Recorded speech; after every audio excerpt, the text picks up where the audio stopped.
Baik, selamat sore semuanya. Kami dari Kalbis Institute. Di sini kami akan mewawancarai mitra terhadap usaha yang sedang dilakukan. Silakan di Heskiel. Oke, sebelumnya kami memperkenalkan diri dulu Mas dari kelompok kami. Ada saya sendiri yaitu Yeskel Sijabat dengan NIM 2019104564. Kemudian ada Rianti Putri Anggraini dengan NIM 2019104703. Kemudian ada Valentina dengan NIM 2019046636. Kemudian ada Siti Nadira Putri dengan NIM 2019104680. Oke, kita masuk ke pertanyaan sesi pertama. Sebelumnya kita mau perkenalan dulu nih Mas. Boleh tahu Mas namanya siapa walaupun udah ada namanya di situ, tapi kita pengen tahu nih langsung dari Mas sendiri namanya siapa. Oke, terima kasih. Aku manggil Yeskil berarti ya. Boleh Bang. Oke, terima kasih Yeskil buat waktunya. Perkenalkan aku Renji Kosandi. Teman-teman boleh panggil aku Renji. Baik. Kalau boleh tahu Mas, nama tokonya apa, terus lokasinya di mana, kemudian tahun berdirinya tahun berapa Mas? Oke, sebenarnya kalau nama tokonya itu sebenarnya nama aku sendiri kan, jadi dipanggilnya Toko Renji gitu. Jadi emang pakai nama anak gitu. Sedangkan untuk berdirinya itu sekitar tahun 1995. Jadi udah sekitar ya mau hampir 20 tahun lah gitu. Tokonya udah mulai berjalan gitu ya skill. Baik, untuk lokasinya Mas berada di mana? Lokasinya itu di daerah Kebagusan di Jakarta Selatan. Kebagusan Jakarta Selatan. Kemudian Mas bolehkah diceritakan secara singkat aja sejarah tokohnya? Jadi sebenarnya Toko Renji itu tadi aku jelasin di awal ya. Dia Toko Renji itu emang sebenarnya namanya pakai nama anak gitu. Jadi orang tua bikin nama Toko Renji. Terus awalnya itu sebenarnya tokonya ibaratnya apa ya? Toko kecil terus berkembang lagi semakin tahun ke tahun, mulai besar hingga akhirnya banyak istilahnya itu mitra-mitra yang pengen kerjasama sama kita gitu, sama Toko Renji. Akhirnya ya banyak lah ibaratnya ada mitra sama bank, mitra sama bank-bank swasta juga ada, bank DKI juga ada gitu. Gitu sih. Hingga akhirnya sempat juga kerjasama sama apa namanya itu Kemensos juga pernah gitu. Itu sih. Oke. Kita mau masuk ke sesi 2 Mas. Kami juga mau menceritakan tujuan kami mewawancarai Mas Renji sebagai mitra kami. Yang pertama adalah sebagai pemberi saran dalam hal pengembangan organisasi, kemudian juga wawancara ini sebagai syarat kami untuk mengikuti ujian akhir semester mata kuliah pengembangan organisasi di semester 5 ini. Oke, sesi kedua akan dilanjutkan oleh Valentina. Oke, sebelumnya terima kasih kepada Yesya Sijabat. Di sini saya akan bertanya kepada Mas Renji. Boleh sedikit menceritakan tentang pengalamannya saat merintis UMKM ini dari nol sampai hingga sekarang. Oke, terima kasih Ade Valen. Jadi sebenarnya toko ini ibaratnya apa ya? Mungkin aku mulai ambil peran tuh sekitar di tahun 2012 gitu ya. Jadi kayak masih ya udah mulai paham lah cara ngembangin toko tuh gimana. Jadi kalau untuk permasalahannya sebenarnya ibaratnya kan barangnya bukan barang yang istilahnya apa ya? Barang-barang yang mudah expire gitu. Jadi ada barang-barang kayak makanan, kayak minuman itu kan barang-barang yang rentan apa istilah itu punya rentan waktunya. Jadi mungkin salah satu masalah itu di barang-barang yang mudah kedual apa ya gampang expire lah gitu. Terus mungkin kompetitornya juga nggak cuma satu ya ibaratnya mungkin dulu istilahnya apa ya, toko tuh nggak banyak hingga akhirnya mulai ada tuh ada Alfamart, Alfamidi, Indomaret gitu. Jadi tanpa disadari kehadiran mereka tuh secara nggak langsung jadi kompetitor kita gitu walaupun apa ya di luar wewenang kita lah gitu karena kan itu sebenarnya salah satu faktor eksternal dari kita kan gitu. Jadi kita sebisa mungkin bisa beradaptasi sih dengan keadaan itu. Terus mungkin gara-gara pandemi juga mungkin apa istilahnya tuh daya minat beli itu juga berkurang. Terus apa ya perputaran uang juga nggak semasif sebelum pandemi. Begitu sih Ade Valen. Oke, terima kasih untuk Mas Renji. Untuk selanjutnya, aku akan nanya ini, bagaimana cara struktur dan pembagian tugas kepada pegawai dalam UMKM atau toko mitra ini? Jadi sebenarnya kalau untuk struktur organisasi ya, karena ini sebenarnya UMKM keluarga ya, maksudnya yang emang dikelola sama keluarga inti. Jadi sebenarnya pembagiannya itu lebih mungkin kalau di supermarket ada istilahnya tuh ada apa namanya? Ada yang bagian kasir, ada yang bagian yang istilahnya apa ya? Restock barang. Terus sebenarnya kita saling rolling aja sih, saling istilahnya tuh nggak ada job desk yang apa ya?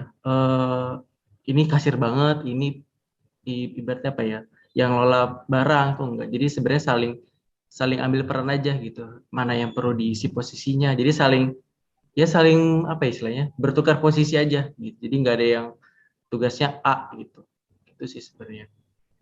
Oh, kalau boleh, maaf Mas motong, kalau boleh tahu berapa jumlah karyawan yang kerja di toko? Sekitar 5. 5 orang. Baik. Di antara 5 orang itu adakah satu orang yang menjadi koordinator mereka gitu? Oh, kita ada itu Mama, ibu di rumah. Lanjut, Valen. Untuk tantangan dan hambatannya sendiri dalam UMKM mitra tersebut itu apa aja ya, Mas?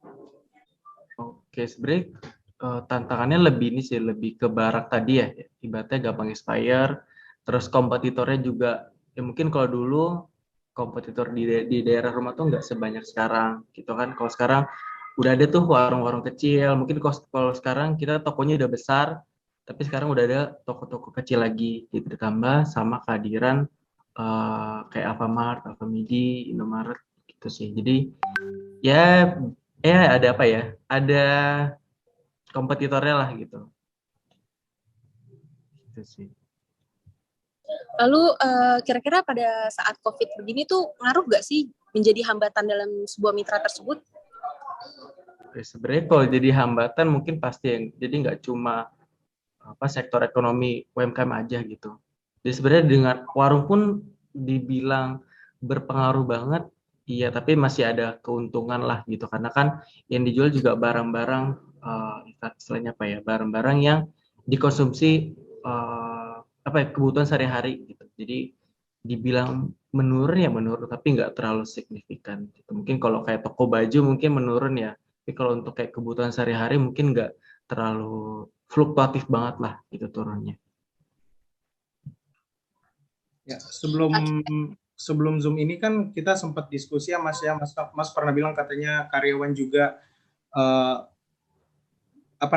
tingkat kehadirannya tuh, ketepatan waktu hadir di tempat kerja belum terlalu baik. Itu bisa diceritakan gimana Mas?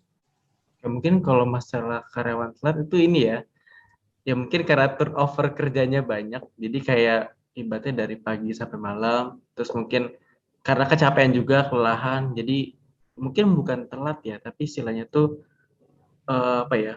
mungkin bukanya jadi agak lama gitu, itu sih, karena turnover kerja juga lumayan banyak gitu sih, hadiah sekian. Oke, kalian silakan dilanjutkan. Oke. Selanjutnya aku bakal nanya nih, kira-kira motivasi apa yang dilakukan dalam mitra ini supaya mitra ini punya motivasi untuk terus berkembang dari nol hingga sampai sekarang? Sebenarnya kalau motivasi ya, kalau ibaratnya ya kata orang tuh yang penting bisa, ibaratnya bisa tumbuh, bisa ibaratnya gimana ya,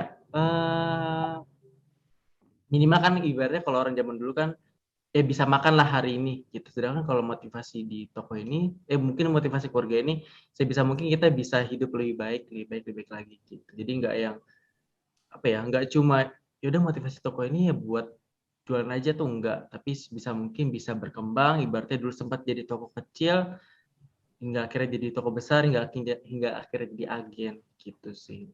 Jadi sebenarnya lebih gimana sih kita bisa lebih baik dari sebelumnya aja sih, Ade Valen. Baik Mas, sorry mau nambahin pertanyaannya lagi. Ada nggak sih faktor pendorong dari luar yang mendorong toko Mas ini melakukan pengembangan organisasi, kayak misalnya tiap tahun pelanggannya tuh bertambah terus, kayaknya harus dikembangkan nih toko begitu Mas.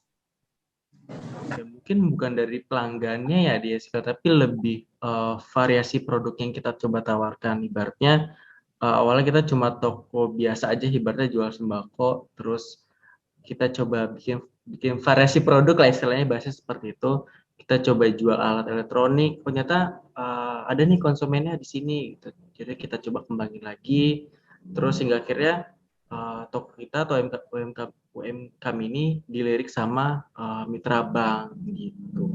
Sebenarnya mungkin bukan ini ya, bukan karena pelanggan, tapi karena kita mau mencoba memvariasikan produk kita gitu. Karena kan ya toko kan banyak ya, jadi sebisa mungkin kita punya tampil beda aja sih, ya skill. Oke, selanjutnya kita akan membahas dari masalah yang tadi Mitra bicarakan. Kita akan memecahkan masalah tersebut. Di sini ada saran pengembangan organisasi. Boleh dilanjutkan, Valentina? Oke, di sini kita akan memecahkan masalah barang kadaluarsa atau rusak. Untuk barang dan kadaluarsa, mitra tersebut harus memperhatikan betul-betul tanggal keluarsa yang tersedia pada kemasan. Untuk sembako juga mitra harus bisa memperkirakan kapan barang tersebut akan mulai membusuk atau expire, atau juga bisa dengan membuat paket yang tadi saya bilang, paket pembelian dengan memasukkan barang-barang yang sebelum kadaluarsa ini untuk dipaketkan dengan kemasan lebih menarik atau dicampurkan dengan barang lainnya. Tentu paket tersebut akan dikemas dengan penawaran yang jauh lebih murah dan lebih menarik lagi. Oke, next. Dilanjutkan oleh teman saya. Pemecahan masalah untuk kompetitor, yaitu untuk mengatasi masalah ini terdapat beberapa hal yang dapat diimplementasikan, seperti mengamati persaingan usaha dengan kompetitor. Dengan mempelajari hal tersebut, maka kita dapat lebih mengetahui apa saja yang membuat produk mereka dinikmati masyarakat. Kita juga dapat melakukan pembaruan produk dengan konsep ATM atau amati, tiru, dan memperbarui. Dengan konsep ini, kita dapat mengembangkan produk sehingga dapat mengikuti perkembangan zaman. Serta kita juga dapat membangun komunikasi yang baik dengan pelanggan agar tercipta kenyamanan dalam setiap proses. Bisa dilanjut oleh teman saya. Untuk pemecahan masalah ketidaktepatan waktu masuk karyawan, sebagai pemilik usaha ada baiknya Mas Renji membuat peraturan jam masuk kerja yang harus dipatuhi oleh seluruh karyawan, Mas. Ada peraturan seperti reward dan punishment gitu, Mas. Jadi Mas bisa memberikan hadiah atau reward kepada karyawan yang datang tepat waktu, atau Mas bisa juga kasih punishment atau hukuman kepada karyawan yang datang terlambat gitu, Mas. Oke, bisa lanjutkan. Lalu berikutnya untuk masalah kurangnya wawasan karyawan yang atas produk yang akan dijual, yakni sebagai pemilik usaha, Mas mungkin bisa dapat membuat ringkasan singkat tentang produk-produk yang dijual. Lalu ringkasan tersebut dapat diberikan kepada para karyawan agar dapat dipelajari lebih lanjut. Lalu yang terakhir, menurunnya jumlah pembeli semenjak pandemi, Mas Renji mungkin dapat mendaftarkan toko Mas ke aplikasi-aplikasi online seperti aplikasi seperti Gojek. Di situ dia sudah terdapat GoMart yang Mas bisa tersambung di aplikasi tersebut, dan pembayaran juga bisa dilakukan secara elektronik. Sekarang kita masuk ke tanggapan dari Mas Renji tentang saran-saran pengembangan organisasi yang kami sampaikan. Oke, tanggapannya. Tadi menarik ya, yang ibaratnya ada reward sama punishment. Soalnya kalau di sini tuh sistemnya apa ya? Karena ini apa ya? Ibaratnya usaha keluarga ya. Sebenarnya punishment and reward itu enggak yang mungkin kalau di perusahaan tuh atau di pabrik kan biasanya ada SOP-nya ya. Kalau di sini kan lebih bentuknya tuh verbal aja gitu. Mungkin kalau rewardnya ya mungkin boleh sih, tadi menarik sarannya dari teman-teman dengan ada sistem reward. Sama satu lagi tadi yang kerjasama sama kayak GoMart gitu, itu belum pernah kepikiran sih aku sendiri kayak gimana ya aplikasi fitur GoMart tuh aku belum pernah nyoba sih kayak gimana gitu. Ya, tadi menarik sih dengan kerjasama sama Gomart, itu boleh dicoba. Oke, baik. Terima kasih Mas Renji atas waktunya, karena ini juga tinggal 1 menit kurang. Jadi kelompok kami mengucapkan terima kasih kepada Mas Renji karena sudah mau menjadi mitra kami untuk diwawancara.